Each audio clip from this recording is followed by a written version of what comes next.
Welcome to the Explainer. You ever just doodle something and then wonder, what if it could fight back? Well, today we're jumping right into that idea. We're going to see how a simple drawing can become this epic digital battle for survival, where every single line you draw could literally be your last. So, let's kick things off with a question that, if you've ever held a pen, you've probably asked yourself this. What if the stuff you draw could just come to life? Actually leap right off the page? Okay, but let's add a little twist to that. What if they didn't just come to life? What if you then had to survive them? You'd have to get through the world that you just designed. All of a sudden, your art isn't just a pretty picture anymore. Nope. It's your very own, personal, and probably very dangerous obstacle course. So how do you even start to build a world like that? You might be thinking it's all about complicated code and programming, right? Nope. It starts with something way, way simpler.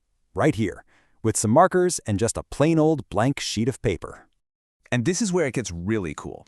The core idea, and it's kind of genius really, is that what you draw isn't just for looks. Your artistic choices become the actual fundamental rules of the game. The colors you pick literally dictate how the world works, the physics, everything. Okay, so check this out. It all boils down to this super simple, color-coded language. Anything you draw in black, that's solid ground. You can walk on it, jump on it, the whole deal. See some blue? Those are your collectibles. You gotta grab them. Green is pretty straightforward. That's the goal, the finish line.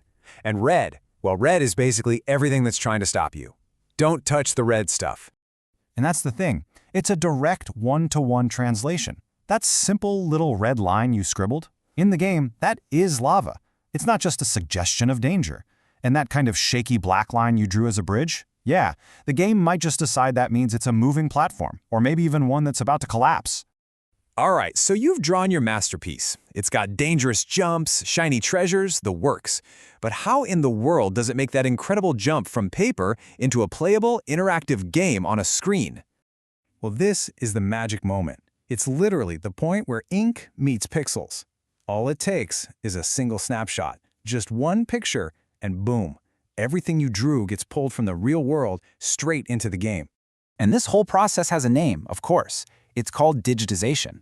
Basically, an app on your phone or tablet acts as the bridge.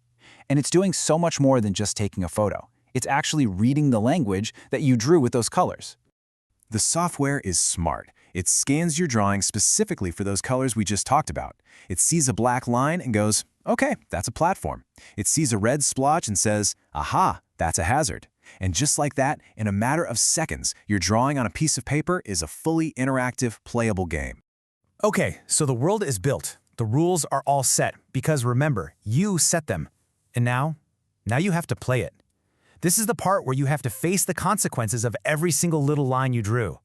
And this is where what you thought you were drawing and what you actually get can be two very different things. You see that slightly wobbly hand-drawn bridge? You might have just had a shaky hand. But the game? It sees a treacherous, collapsing platform. And those few little red dots you put near the end? Maybe you thought it was just some flair. Nope. In the game, that's a surprise attack of deadly fireballs. How great is that? So, the big point here is that you pretty quickly become your own worst enemy. You might think you're designing a level with, say, a difficulty of 3 out of 10, but the game engine takes your little scribbles and cranks it up to a 9.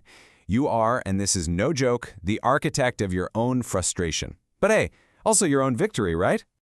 All right, so we've gone through the drawing, the scanning, the surviving, but what's the big takeaway here? What's the point? Why does this whole ink to pixels thing even matter?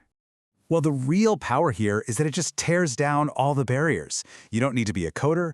You don't need to buy some expensive, complicated software. If you have an idea for a game, you can literally draw it, make a playable version in a few minutes, test it out. And if you don't like it, just draw a new one. The power to create is right there in your hands. And that's really the ultimate point, isn't it? This is way more than just a cool gimmick or a new way to play a game. It's a total shift in how you think. It takes you from just being a player, a consumer, and turns you into the creator, the builder, with absolute control over the entire world you're in. So let's leave you with this final thought. If you had the power to bring any world you can imagine to life, what would you create first? The most amazing world isn't one that's already on a screen somewhere. It's the one that's still in your head, just waiting for a piece of paper. The only question is, what are you going to draw?